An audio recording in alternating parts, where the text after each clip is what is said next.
শবে কদরের জন্য চারটা বৈশিষ্ট্য। কয়টা বৈশিষ্ট্য? কোরআন থেকেই বলবো। চারটা বৈশিষ্ট্য। কয়টা বৈশিষ্ট্য? চারটা বৈশিষ্ট্য মনে রাখবেন। শবে কদরকে এত দামি কেন বানানো হইল দিয়েছেন।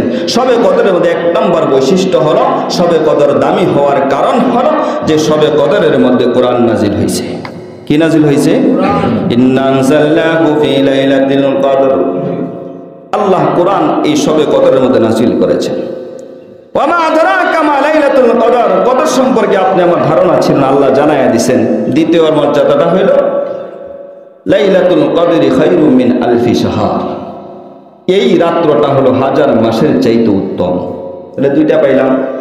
এই রাত্র কোরআন নাজিল হয়েছে, এই রাত্রটা হাজার মাসের চাইতে উত্তম। এরপরে আল্লাহ কি বলেন? লাইলাতুল কদরি খায়রুম মিন আলফি শাহর তানাজ্জালুল মালাইকাতু ওয়ার রূহু ফিহা বিইذনি রাব্বিহিম মিন কুল্লি আমরিন সালাম। তানাজ্জালুল মালাইকা, এই রাত্রের মধ্যে জিবরিল আলাইহিস সালাম তার একটা বাহিনী নিয়ে, বিশাল এক ফেরেশতার বাহিনী নিয়ে জমিনে অবতরণ করেন। জমিনে অবতরণ করে তার কাজ কি? কাজ হলো, আল্লাহ রাসূল হাদিসের ভাষায় বলেছেন, লাল সবুজ রঙের একটা পতাকা কাবা শরীফের উপর গাইরা দিয়া, এরপরে জিবরিল আলাইহিস সালামের হুকুমে সমস্ত ফেরেশতারা তামাম পৃথিবীর সমস্ত আনাচে কানাচে মসজিদে বাড়িতে সব জায়গায় পৌঁছিয়া যায়।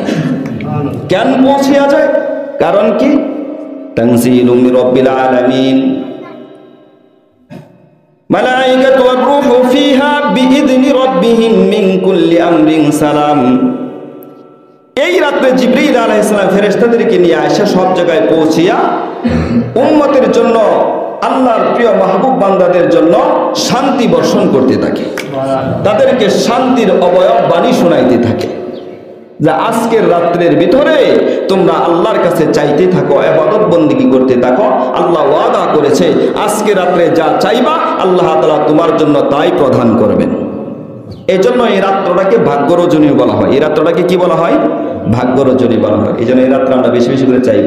এই রাত্রকালে শান্তি আর শান্তি। সালামুন হিয়া হাত্তা মাতলাইল ফাজর। 4 নম্বর বৈশিষ্ট্যটা হইল যে এই রাত্রের মধ্যে যে আল্লাহর পক্ষ থেকে রহমত সকিনা নাজিল হয়, রহমতের ফেরেশতারা শান্তির অবয়ব বাণী শোনায়। এটা কোন পর্যন্ত থাকবে? সালামুন হিয়া হাত্তা মাতলাইল ফাজর, কারণ ফজর পর্যন্ত। কোন পর্যন্ত?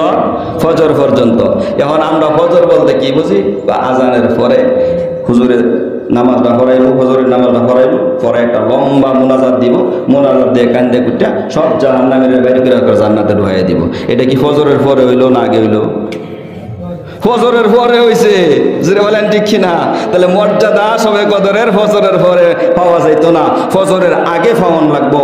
অর্থাৎ শুবে সাদেক যখন উদিত হবে, যখন ফজরের নামাজের ওয়াক্ত হবে, ওয়াক্ত হওয়ার সাথে সাথে আল্লাহ প্রথম আসমান থেকে আরশ মহল্লায় চলে যায়, এরপরে আর প্রথম আসমানে থাকে না। তাহলে বোঝা গেল শুবে সাদেকের আগে যত ইবাদত করার করো, শুবে সাদেকের আগে যত সাওয়ার ছায়ালো, ফজরের নামাজের পরে চাইলে আর ওই শবে কদরের ডাহাইতা না। জোরে বলেন ঠিক কিনা? মনে থাকবো তো ইনশাআল্লাহ। তাহলে শবে কদর এখন কোন দিনকে হইতো জানার দরকার আছে নি? আছে না? আল্লাহ রাসূল বলেন শবে কদরের তারিখ নির্ধারণ করে দেওয়া হয় নাই। যদি নির্ধারণ করে দেওয়া হইতো তাহলে বাটপার সিটাররা লাগিয়া মসজিদে জায়গা হওয়া গেল নইলে। জোরে বলেন ঠিক কিনা? সারা বছর বাটপারি আর সিটারি, বদমাশি, সুদ আর ঘুষের সাথে সম্পৃক্ততা রেখে নির্দিষ্ট তারিখে ওই দিন যেদিন শবে কদর হবে সেই দিন মসজিদের ইমাম সাহেবের পিছনের জায়নামাজ আমাদের বইয়া কইতো যে সারা বছর যত গুনাহ করছি আল্লাহ তো ওয়াদা করছে শবে কদরে মাফ করে দিব। তাহলে শবে কদরে ছায়া লই, মাফটা ছায়া লই, হে মাফ পাইয়া যাইব গা। এই বাটপার আল্লাহ কি প্রথম কাতারে জায়গা পাইলেন নইলে? জোরে বলেন ঠিক কিনা? এই জন্যই মুফাসসিরিন ইকরামগণ এটাকে গোপন রাখার একটা কারণ উল্লেখ করেছেন, যে কারণটাই হলো শবে কদর নির্দিষ্ট না করে অনির্দিষ্ট রেখেছে। বাটপার সিটাররা যদি ইবাদত বন্দেগী করতেও চায় নেককাররার সাথে, তাহলে কমপক্ষে 10টা দিন খুঁজে লো। জোরে বলেন ঠিক কিনা? 10 দিনের মধ্যে শবে কদর তালাশ করো, ওই দিন যে সেই দিন হবে বেজুর রাত্র। যেমন আজকে হলো 20 তারিখের রমজান, 20 তারিখ পার হওয়ার পরে যে রাত্রটা আসতেছে এটা হলো 21 তারিখের রাত্র। হতে পারে এই রাত্রেও সবে কদর হতে পারে, হতে পারে 22 তারিখ দিনগা রাত্রে সবে কদর হতে পারে, 23 তারিখ দিনগা রাত্রে সবে কদর হতে পারে, 25 তারিখ দিনগা রাত্রে সবে কদর হতে পারে, 29-এর রাত্রিতে সবে কদর হতে পারে।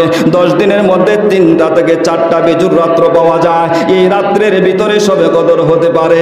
এই রাত্রের ভিতরে যদি তুমি সঠিকভাবে ইবাদত বন্দেগী করতে পারো, আল্লাহর ওয়াদা পূর্বের গুনাহ মাফ করে দিবেন। শুধু তাই না, 1000 মাসের ইবাদতের সওয়াব আল্লাহ তোমার আমলনামায় দান করব। সবে কদর ধর্ম তো ইনশাআল্লাহ, ধরবো তো ইনশাআল্লাহ। সবে কদরকে খুঁজবো, মসজিদে আসবো, ইবাদত করব, এবং পাশাপাশি বাড়িতেও আমরা কি কবরস্থান, ঘরটাকে কবরস্থান বানাবো না। কমপক্ষে 8-10 রাকাত 20 রাকাত নফল নামাজ তারাবির পরে পড়বেন, জিকির আজকার করবেন, কোরআন তেলাওয়াত করবেন।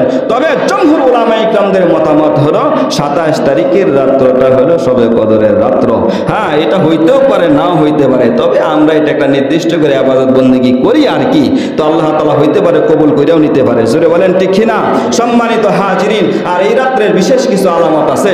এই রাত্রেটা নরম থাকবো, বৃষ্টি বৃষ্টি ভাব থাকবো। এই রাত্রের মধ্যে ডিম ডিম ঝিমঝিম একটা বাতাস থাকবো। এই রাত্রটা নীরব নিস্তব্ধ থাকবে। এই রাত্রটা পার হওয়ার পরে পরের দিন যে সূর্যটা উঠবে, এই সূর্যের কিরণটা থাকবে নরম নরম।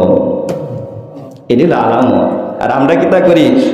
সবে কদরের রাত্রে ইবাদত বন্দি করার দরকার নাই। শরীরের কাপড়টা খুললা, টুপিটা খুললা রাস্তাতে করবা, আসমান থেকে 3টা বৃষ্টির ফোঁটা করবো।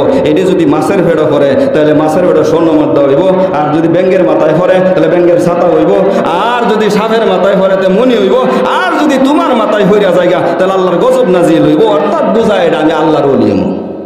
এটা ভ্রান্ত কথা। ইবাদত ছাড়া কোনো রাস্তা নেই।